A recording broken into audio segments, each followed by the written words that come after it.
Saludos amigos. La sociedad dominicana ha sido estremecida en los últimos días por una serie de asesinatos, de homicidios, de feminicidios acompañados de muertes de personas vinculadas a la víctima. Y hoy en este programa vamos a conversar sobre esta problemática que afecta a la República Dominicana y que nos preocupa a todos los habitantes de este país.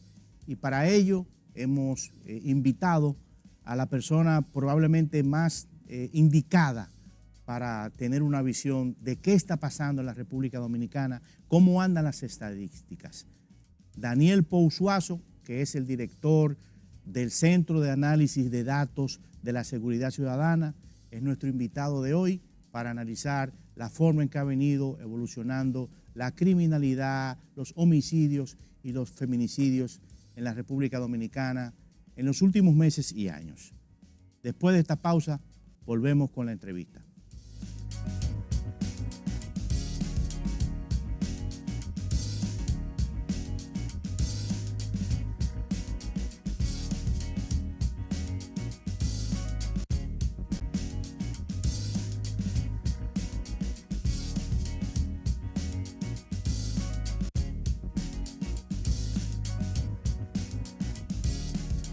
Bien, tal como anunciamos, nos acompaña Daniel Pousuaso, politólogo, experto en seguridad, en políticas para la seguridad ciudadana y quien dirige el Centro de Análisis de Datos para la Seguridad Ciudadana del Ministerio de Interior y Policía desde hace algunos meses. Daniel, bienvenido una vez más a RNN. Muchas gracias, doctor Rojas León. Yo muy complacido de estar aquí con usted.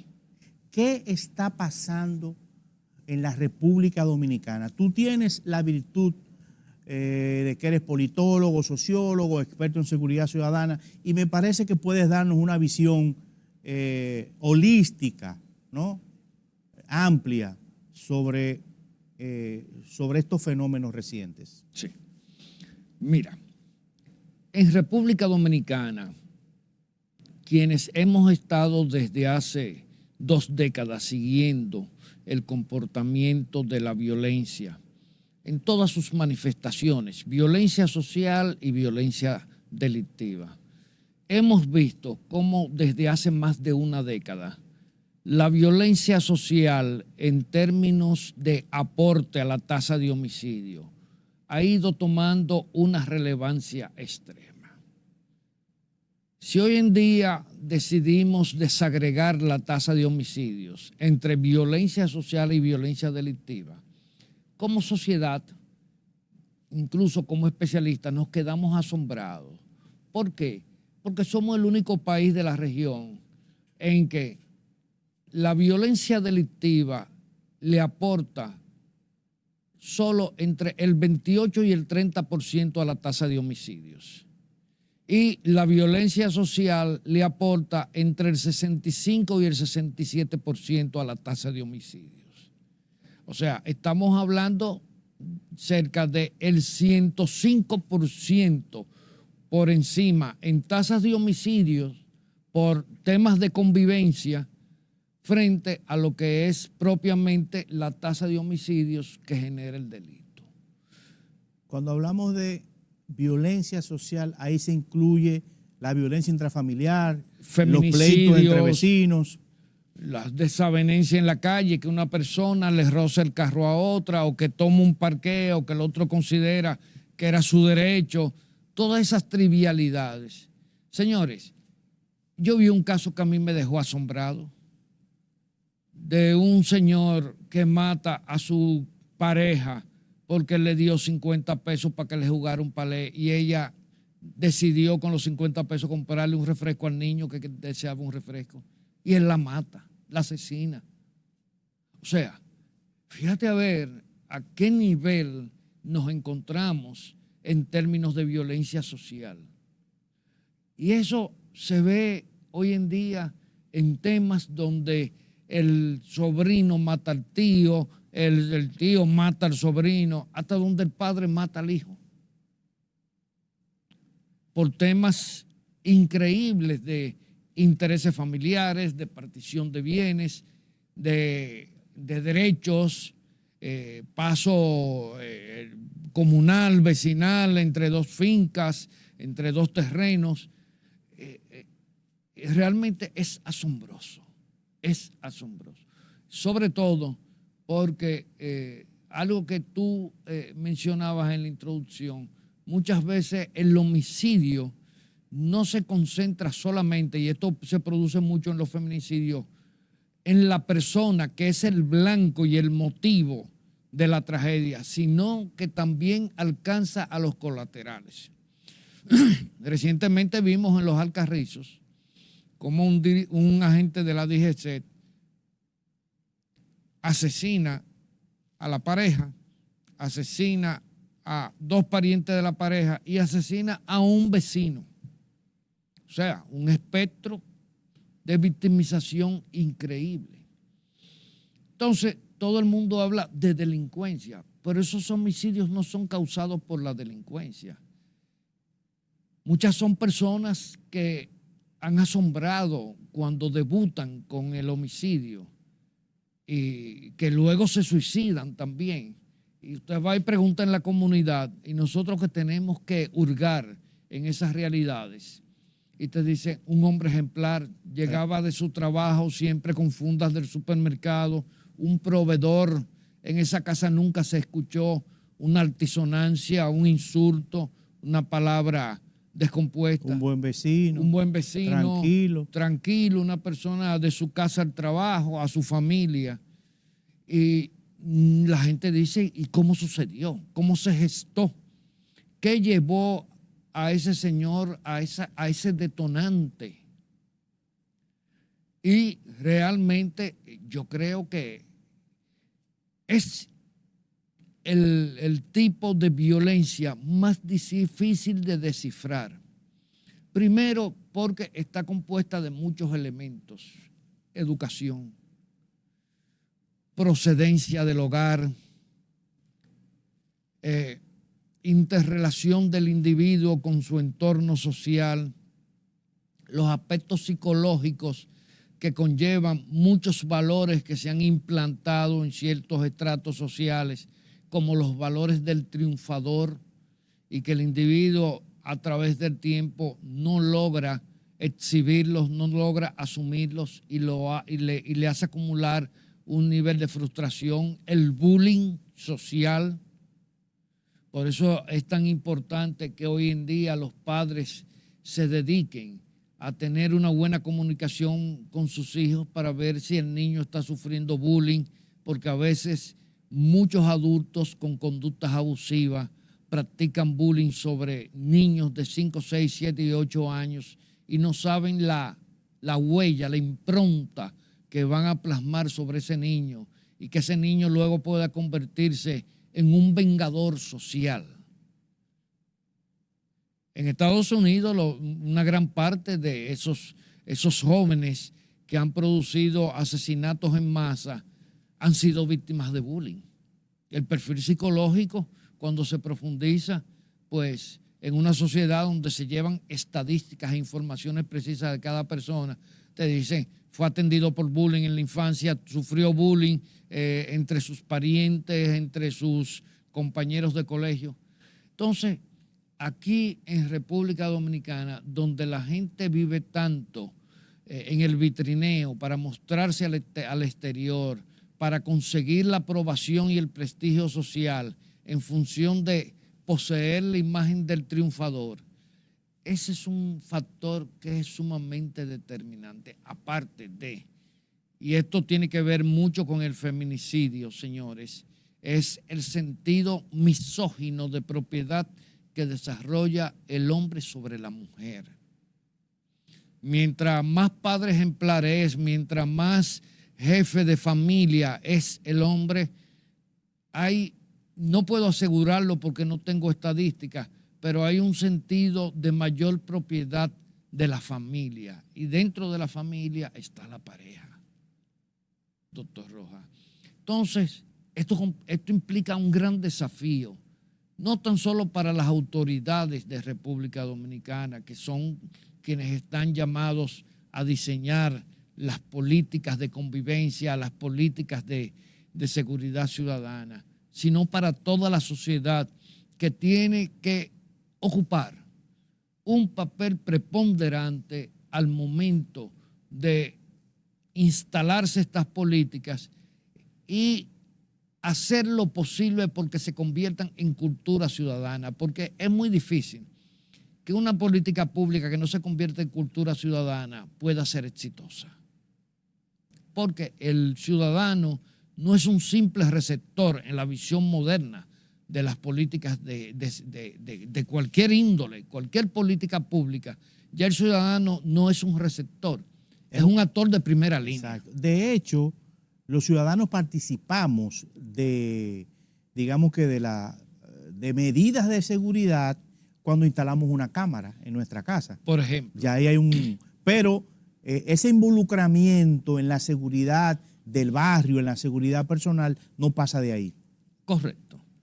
Porque las políticas públicas de seguridad ciudadana tienen que abrir canales, trochas, donde el ciudadano pueda canalizar sus visiones. De hecho, yo estuve trabajando y evaluando unos proyectos que se hicieron fuera del país, donde los ciudadanos son partícipes del diseño de la política pública, pero también son partícipes de la implementación. Y los comités de evaluación de impacto de las políticas públicas, sobre todo de los programas que componen las políticas públicas, la mayoría están conformados por ciudadanos que son los que dicen, bueno, aquí este programa está dando resultados, porque la gente no sabe que la política pública es la estrategia fundamental, como yo le digo, es el esqueleto.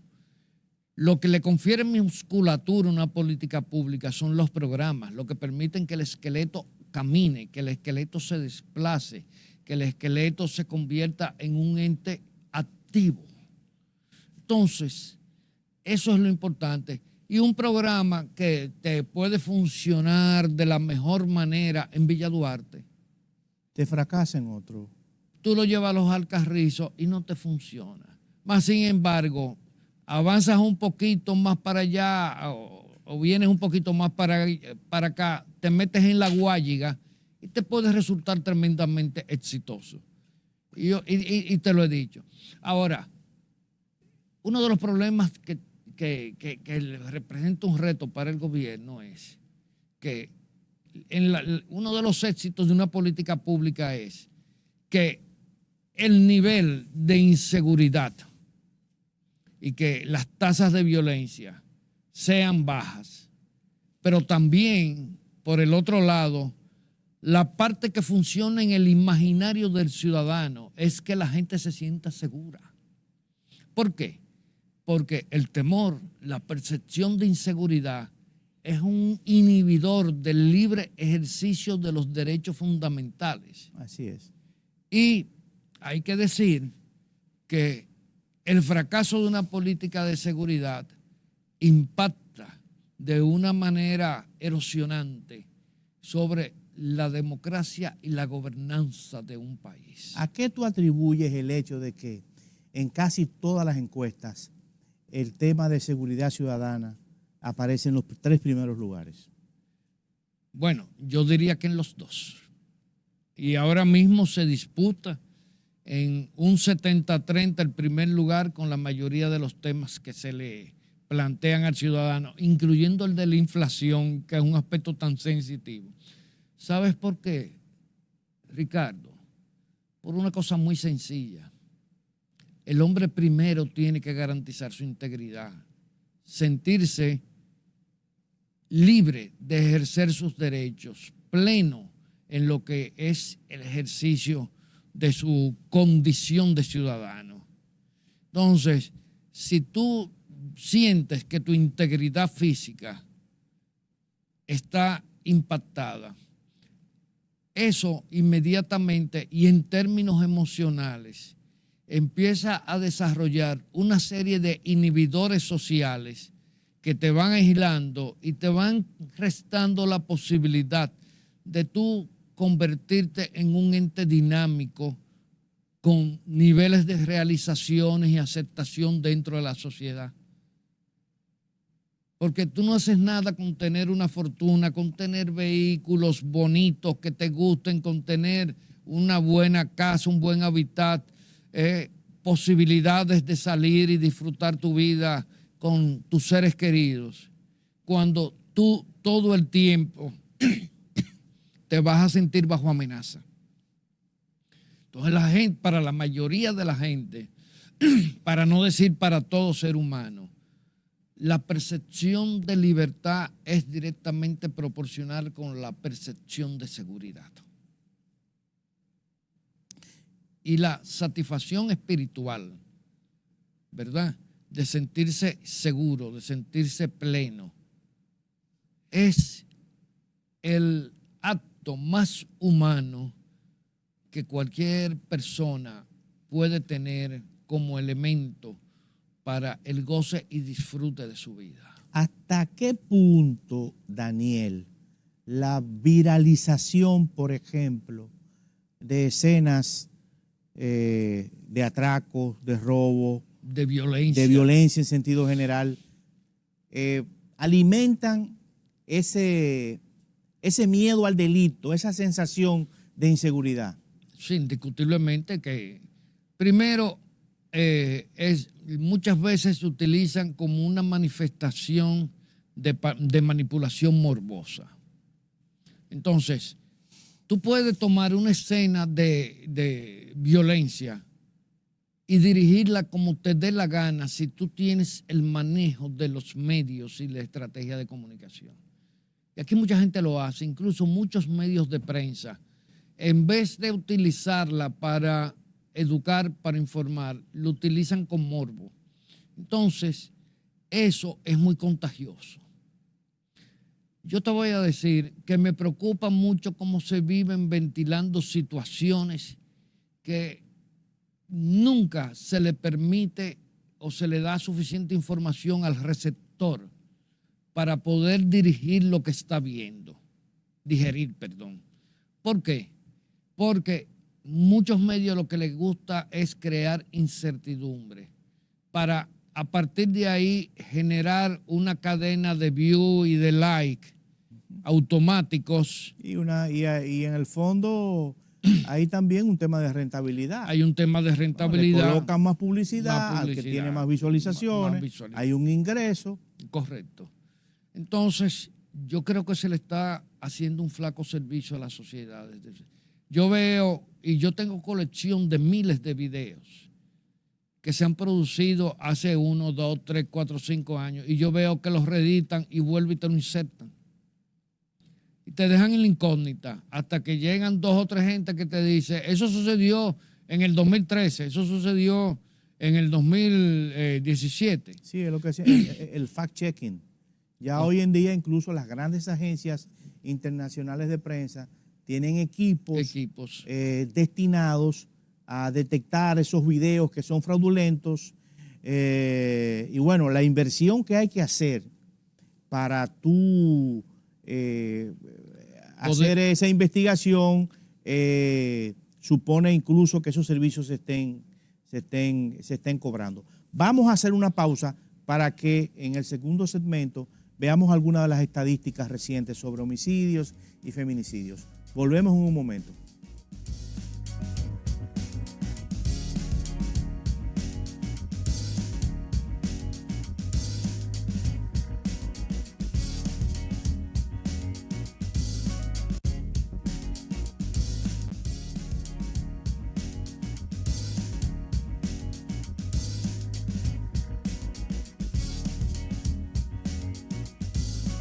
Bien, retornamos a esta conversación con Daniel Pousuaso, quien es el director del Centro de Análisis de Datos de la Seguridad Ciudadana que opera el Ministerio de Interior y Policía.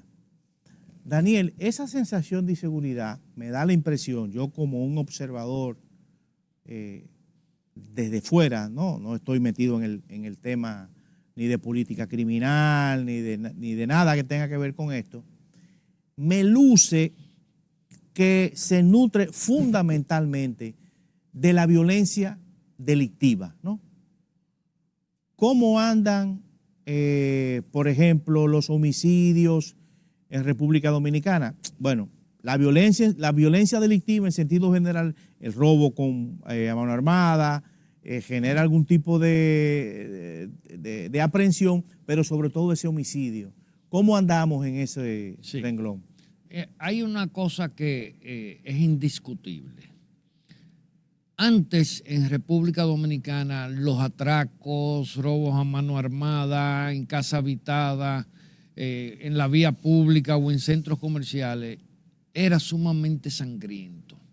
O sea, concomitantemente, eran acciones que se producían con un alto saldo de víctimas mortales.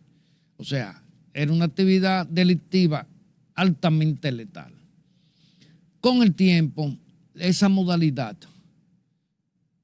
fue disminuyendo en términos de frecuencia de victimización letal. Porque los atracadores se fueron haciendo más profesionales y el público entendió qué postura y cómo manejarse frente a un atraco. Porque aquí había gente al inicio que se ponía a agarrarle la arma y pensando como que no iba a pasar nada, y sucedía. Por eso, cuando vemos el histórico de homicidios en República Dominicana, vemos que en el año 2000 teníamos una tasa de homicidios de 13 homicidios por cada 100.000 habitantes. Pero cuando llegamos al 2005, teníamos una tasa de homicidios de 26 homicidios por cada 100.000 habitantes, que es la tasa de homicidios históricamente más alta que hemos tenido en República Dominicana. Quizás pudiera explicarse por la crisis económica, 2003-2004, las quiebras bancarias. Pero no, fíjate a ver que la tasa empezó a crecer desde el mismo año 2000, 2001, empezó a describir un escalón tendencia hacia arriba. Y logra duplicarse en 5 años. Ahí lo que pasa está que eso está muy vinculado con modalidades delictivas que se empezaron a implantar en República Dominicana, como fue el tema del narcotráfico. Y hay que decir también la exclusión social que creó la crisis bancaria y el desorden institucional que se produjo en ese periodo eminentemente político, donde hubo una cierta dejadez de organizar estrategias de seguridad, de dar respuestas de carácter preventivo. Y hay que decir que el delito a nivel internacional encontró muchos nichos de vulnerabilidad de República Dominicana. Y es ahí cuando toma el gran auge República Dominicana en temas de ser puente del narcotráfico internacional, en ese periodo 2000-2005. Dese cuenta que en el 2005 es cuando se implementa el famoso Plan de Seguridad Democrática. El presidente Fernández había asumido la presidencia en el 2004 de nuevo, y ya tenía en el 2004 una tasa de homicidio de 25 homicidios por cada 100.000 habitantes. Cuando ya llega el 2005, eso fue en el 2004, llega el 2005 y él ve que se le dispara a 26 y con tendencia a subir, entonces implementa el Plan de Seguridad Democrática, que fue un ensayo muy interesante, pero que lamentablemente no tomó en cuenta un aspecto que era fundamental.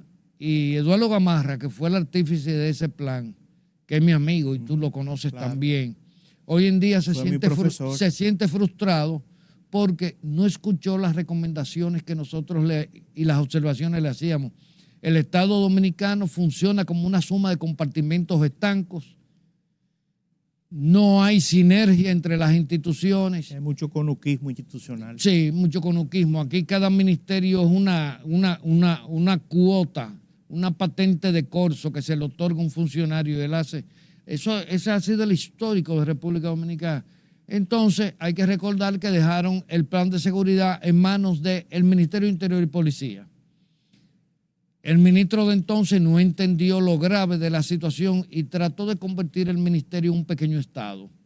Quería tener pymes, quería tener aspectos hasta de folclore, quería tener promoción de actividades sociales y lamentablemente el Plan de Seguridad Democrática llega hasta el 2012 apenas habiendo reducido 1,5 puntos la tasa de homicidios. Algunos por ahí cantan de que ellos redujeron, de que ellos fueron exitosos, pero las cifras dicen todo lo contrario. Quien empieza a reducir algunos tipos de delitos, sobre todo de raterismo, son los nuevos amos y señores de los barrios, que son los dueños de los puntos de droga. Exacto. Una vez yo se lo dije a un ministro de la presidencia y se quedó asombrado. Digo, ¿ustedes qué han hecho ustedes diferente para que eso se reduzca? Señores, es que los puntos de droga empiezan a crear una economía sumergida en los barrios. Importante, ¿eh? Estamos hablando de una economía que algunas mediciones la colocan por encima del 30% de la masa del circulante. Y eso es mucho dinero, Ricardo. Eso es mucho dinero. Entonces, esos nuevos señores, amos de horca y cuchillo que se instalan en los barrios, pacifican los barrios. Todos esos muchachos, yo hice una entrevista para un proyecto que yo estaba formulando, que lo tuve que abandonar, no conseguí financiamiento, y me di cuenta que entrevistando la mayoría de los delivery de los puntos de droga, antes eran atracadores. Y les era más rentable dedicarse al tráfico de drogas. Claro, a la venta. Muchos de ellos me dicen, yo me gano entre 50 a 60 mil pesos mensuales, más lo que consigo con mis clientes que me regalan tenis, me regalan jeans. Me dice, porque yo tengo mi clientela en Naco, Piantini, Serrayé, Bellavista y todos esos sitios. Y yo me he visto de mensajero, yo salgo con mi bulto, un pantalón de khaki, una camisa azul o un jean. Y me pelo bien, nada de pelada caliente, porque así en los lobbies de esos edificios nadie... Yo vengo donde don fulano a traerle unos documentos y le va a dar su servicio, porque aquí hay un amplio consumo social de cocaína. Aquí no se ha hecho ningún estudio, podríamos decir, que haya actualizado de consumo social de sustancias ilícitas, pero aquí hay un alto consumo social de sustancias ilícitas. Muchachos que tú los ves, que hacen sus fiestas los fines de semana, fiestas que se hacen en apartamentos de lujo, en penthouse, en casas de playa, y hay consumo de cocaína, pero el lunes ellos son el ejecutivo del banco que te atiende. Bueno, y además el hecho de que en algún momento un jefe policial dijera que en el país había más de 40,000 puntos de droga, quiere decir que el consumo individual... hay un mercado alto. Hay un mercado bastante importante. Hay un mercado alto, importante. Ahora, ese mercado logra reconstituir la violencia en República Dominicana y se empiezan a producir pactos entre los actores del delito e incluso entre la propia Policía Nacional con ellos. Pactos. O sea, la teoría de la conchupancia, como en Venezuela, tú la recuerdas, ¿verdad? Un rato chupa tú, otro rato chupo yo. La policía obtenía beneficios y dispensaba protección. Y dispensaba protección, los mantenía armonizados a todos y les resuelven el problema. Pero hay un apoyo social, el Estado pierde el dominio del territorio, porque ese nuevo liderazgo que surge en los barrios ya no es el del presidente de la Junta de Vecinos, el presidente de la Asociación de Amas de Casa o la presidenta. Ahora es ese señor que resuelve problemas, ese señor que le compre estufitas a las viejitas, que le compre una neverita, que cuando se pone mala la lleva a un hospital público y le compra los medicamentos. Y yo hablé con médicos del Morgan y me dice, tú no sabes la cantidad de viejitas aquí que traen en jipetas lujosas, esos tipos con brazaletes de oro, con cadenas y con un fajo de billete en el bolsillo y dice, cómprenmele todo lo que necesita a ella, el medicamento. La función social. La función social del crimen. O sea, y aquí se perdió la perspectiva de eso. Y al Estado recuperar ese territorio le va a costar mucho, porque ese territorio funciona bajo la autoridad de un individuo antisistema, pero que logra armonizar y logra crear situaciones de convivencia que el Estado no logra crear. Hay un desplazamiento, una pérdida de espacio del Estado. Es el principio de la guerra. ¿Qué es el objetivo de una tropa? Lograr el dominio de un territorio. Ahora, ¿en qué medida el incremento y la mejoría en la política social pública le puede permitir al Estado recuperar espacio donde no había estado? Sí. Porque evidentemente en algunos barrios había poca presencia pública. Yo te pongo el ejemplo del tramo que va entre Pimentel y Sabana Grande de Hostos. Por ahí pasaba el tren hace 40 años. Uh-huh. No hay una carretera, ahí nunca se ha tirado una carretera. Y por ahí se vende droga. Entonces, yo supongo que en ese tramo de 5 o 6 kilómetros, la relevancia social del distribuidor, ¿no?, del vendedor de droga, debe ser importante. Es importantísimo. Aparte de eso, con el microtráfico hay otros fenómenos que se le presta poca atención en República Dominicana. Es que al microtráfico convertir en proveedores a jovencitos de 17, 18, 19 años, ahí viene el embarazo de adolescentes. Ojo, dejo este headline aquí para que se empiece a pensar en el impacto del microtráfico.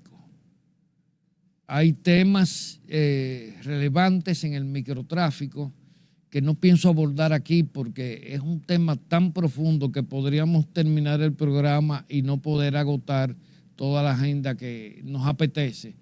Pero el microtráfico es un punto de partida de muchos problemas de la sociedad dominicana. Tú mencionas el embarazo adolescente. República Dominicana es uno de los países del mundo con mayor tasa de embarazo en adolescentes. Sin embargo, fíjate qué interesante, la prensa y las autoridades muchas veces explotan casos de embarazo en adolescentes, de abuso sexual, pero eso, desde el punto de vista estadístico, es nada con relación a la cantidad de adolescentes que se ven en los hospitales. Parturientas de 14, de 13, 14, 15 años. Aquí hay muchachitas ya que a los 16 años tienen 2 muchachos. Y a los 30 son abuelas, a los 40. Antes.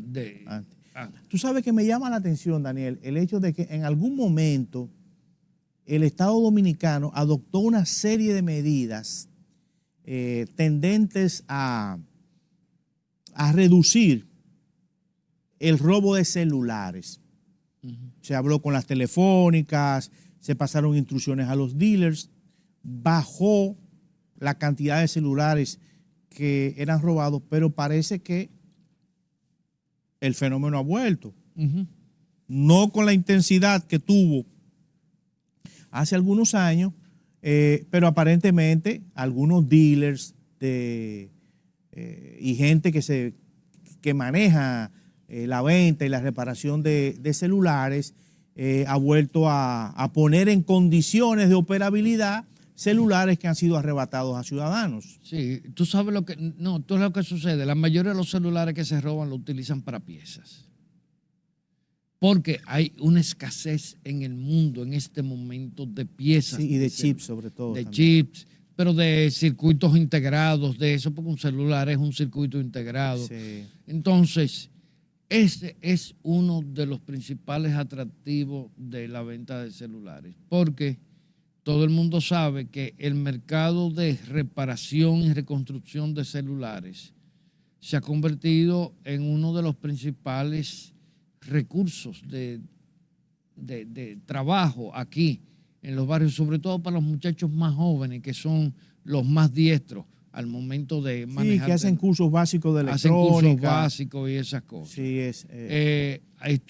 había en un momento determinado una cantidad importante de celulares que se estaban llevando a países como Venezuela, etcétera, celulares donde te encontraban un nicho de mercado importante, otros se lo llevaban para Haití también, pero parece que eso ha mainado, porque usted lo tiene que pasar por un puerto, por un aeropuerto, y ya hoy en día tú salir con una maleta llena de celulares resulta más dificultoso.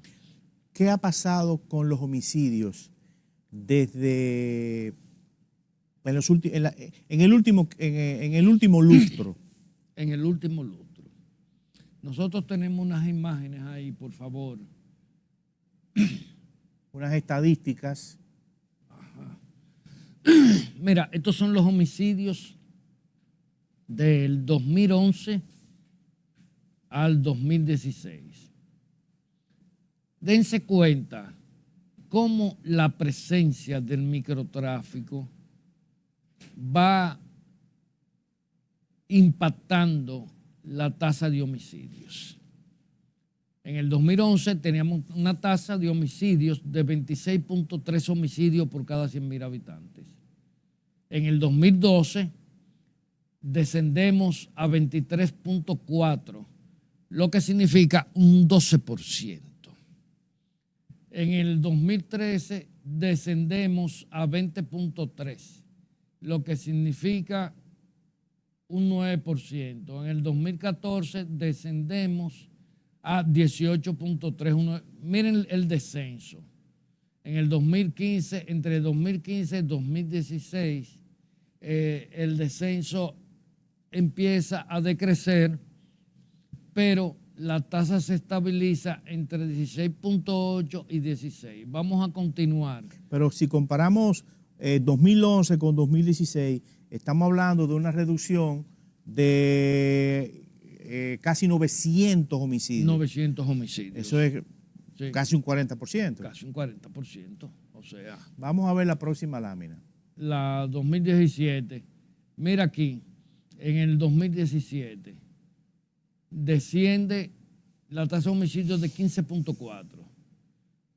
En el 2018, la tasa de homicidio abruptamente desciende a 10.4 para un 32%. Eso es un desplome. Un desplome en la tasa de homicidio. ¿Y qué pudo haber explicado eso? Eso tiene mucho que ver con el reacomodamiento de las operaciones del microtráfico en los barrios. ¿No habrá otras variables que incidan claro, ahí? Por ejemplo, el incremento del empleo. Del empleo, indiscutiblemente eso. Política, alguna que otra política social. La política de inclusión social, etcétera. En el 2019 tenemos una tasa de homicidio, la histórica más baja que hemos tenido en más de 20 años, de 9.9. Y en el 2020 tenemos ya la histórica más baja en condiciones excepcionales. Estamos en pandemia, todos confinados desde las 5 y las 6 de la tarde en su casa, 9.2. El 2020 no es un año muy a tomar en cuenta por esa situación. Sí, estamos hablando de alrededor de 55 homicidios menos, 26 más 39, estamos hablando de 65 homicidios menos. Homicidios menos. Pero ahora vamos al 2021, volvemos a la plenitud. La gente irritada con el tema de de lo que ha sido haber pasado un encierro de un año. Entonces, ahora viene una situación peculiar. Y es que ahí, entonces, tenemos que la tasa de homicidios sube a 11.1. No hay una disminución. Y en el 2022, que tenemos tabulado de enero a marzo, o sea, del presente año, la tasa anda por 11.2 en una tónica muy similar, ¿verdad? Pero solamente estamos ahí en un trimestre, una tónica muy similar al año 2021. Bueno, si proyectamos esos 297 del primer trimestre a final de año, estaríamos hablando de probablemente 1.390, bueno. Sí, o sea, la tasa puede subir a 12. Sí, a 12. A 12. Estamos hablando de casi 1.200. Multiplicaríamos 300 por 4, 3 por 4, 2. Son 1.200. 1.200 menos 12, pero bueno, 1.200. Sí. O sea que estaría prácticamente un poquito más alta. Un poquito más. Subiría a 12 la tasa de homicidios. Podría subir a 12 en lo que va. Pero hay que decir que en los últimos, en los meses abril, mayo, junio, el plan que se ha elaborado de impacto con las intervenciones de patrullas mixtas de la policía y las Fuerzas Armadas, han logrado impactar de manera positiva en aspectos que a veces uno se pregunta, ¿qué se hacía antes? ¿Por qué esto no se lograba? Una de las cosas ha sido la recuperación de armas de fuego robadas. Señores, aquí anualmente se pierden de vehículos y de casas habitadas, pero sobre todo de vehículos, y por asaltos en las calles, cerca de 300 armas de fuego. Esas 300 armas de fuego son armas que van a parar al mercado del delito, al mundo del delito, potencializando la letalidad de los actores del delito. La cantidad de vehículos que tenían 5, 6, hasta 7 años robados se han localizado.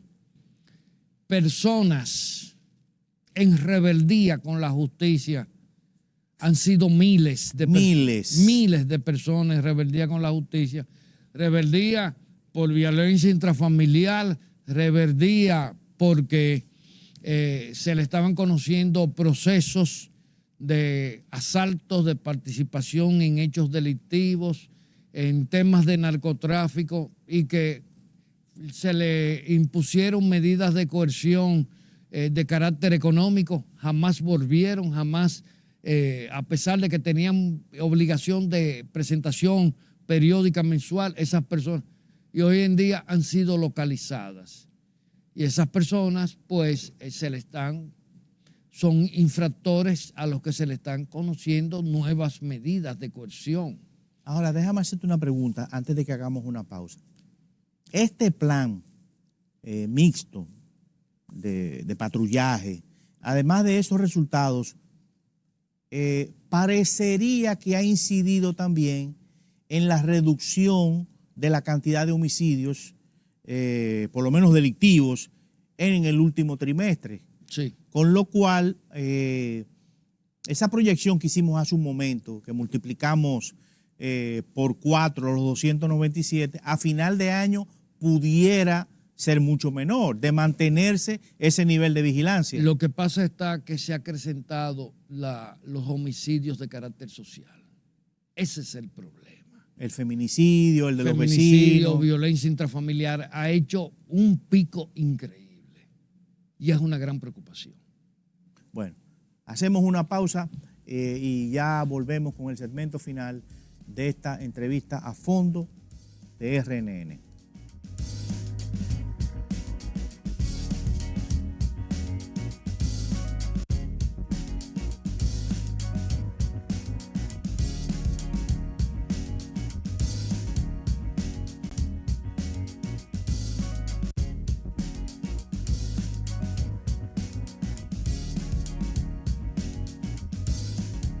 Bien, continuamos con nuestra entrevista a fondo con Daniel Pou.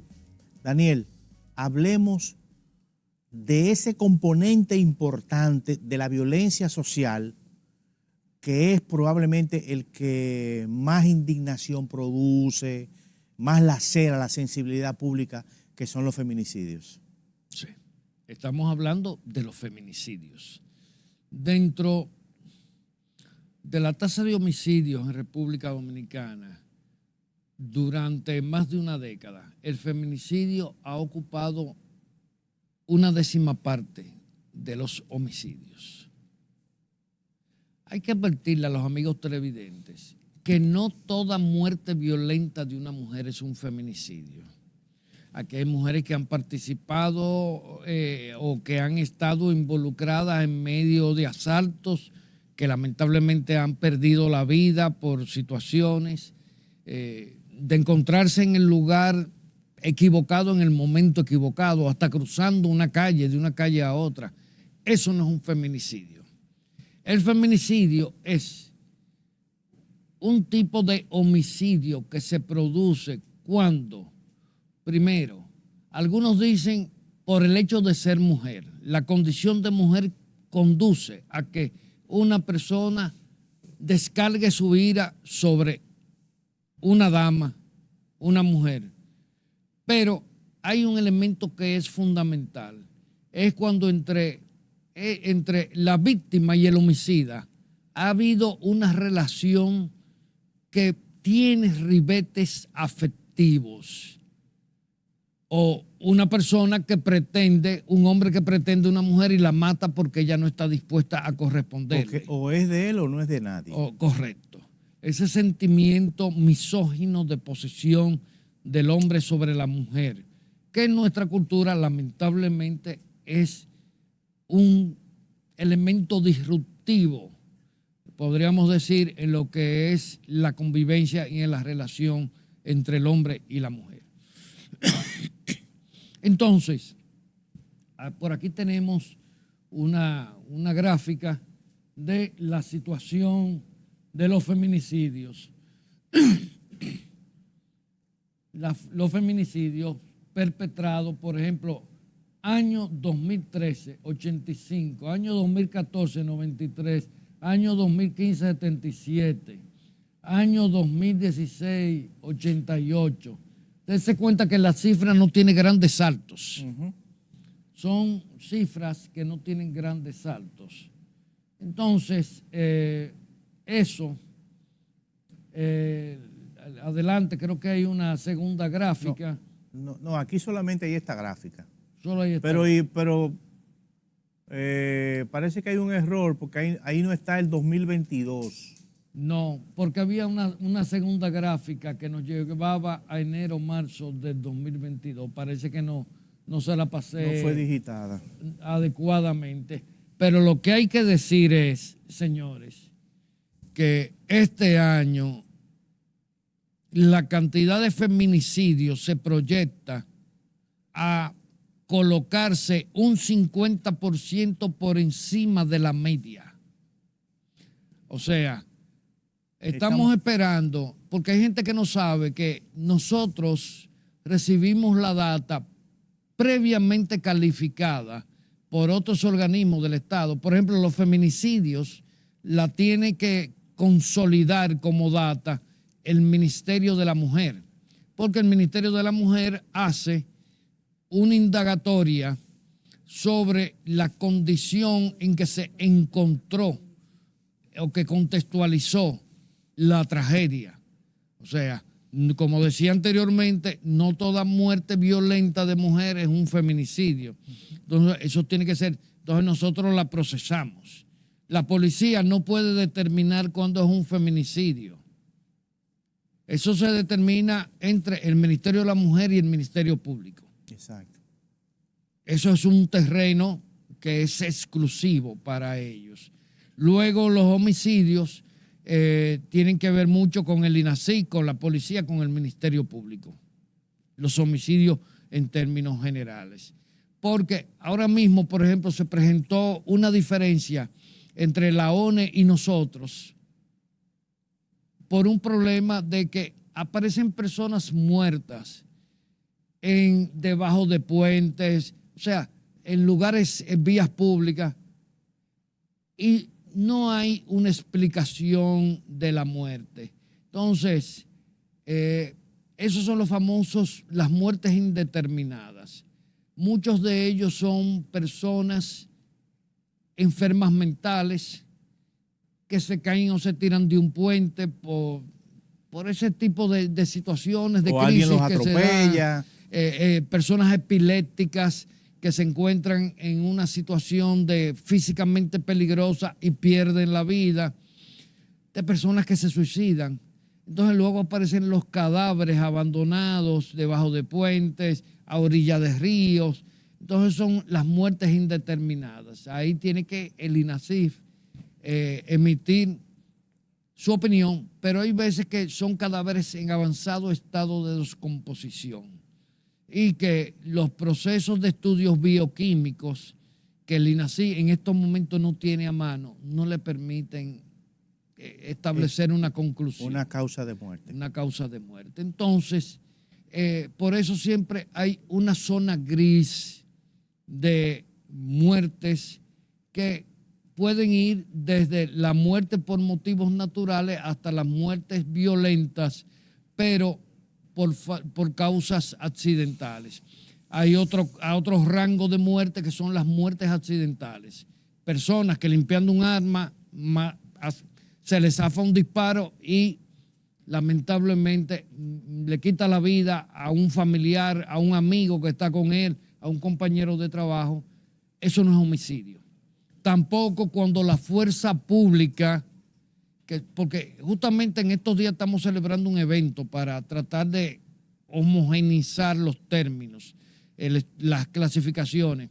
Cuando la fuerza pública en un intercambio de disparos con una persona que pertenece al mundo del delito o con varias personas, pues le quita la vida a ese individuo que ha hecho una manifestación de delincuencia o violencia. Eso no es un homicidio tampoco. Es una muerte Esa es violenta. muerte en acción de la fuerza pública. Daniel. La otra cosa es el uso excesivo de la fuerza, que ya eso sí es homicidio, pero eso tiene que ir a un tribunal para que se determine que hubo un uso excesivo de la fuerza por parte de la fuerza pública, de las autoridades. Daniel, gracias. Yo creo que tu intervención aclara algunas dudas, preocupaciones que tiene la ciudadanía. Yo creo que esta entrevista nos da una visión más o menos amplia de cómo está la situación del delito en la República Dominicana. Y ustedes, amigos, les agradecemos su atención. Hemos tenido con nosotros al politólogo y experto en política de seguridad ciudadana, Daniel Pou Suazo, quien se desempeña actualmente como director del Centro de Análisis de Datos de Seguridad Ciudadana del Ministerio de Interior y Policía. Nos vemos en otra entrevista a fondo por RNN.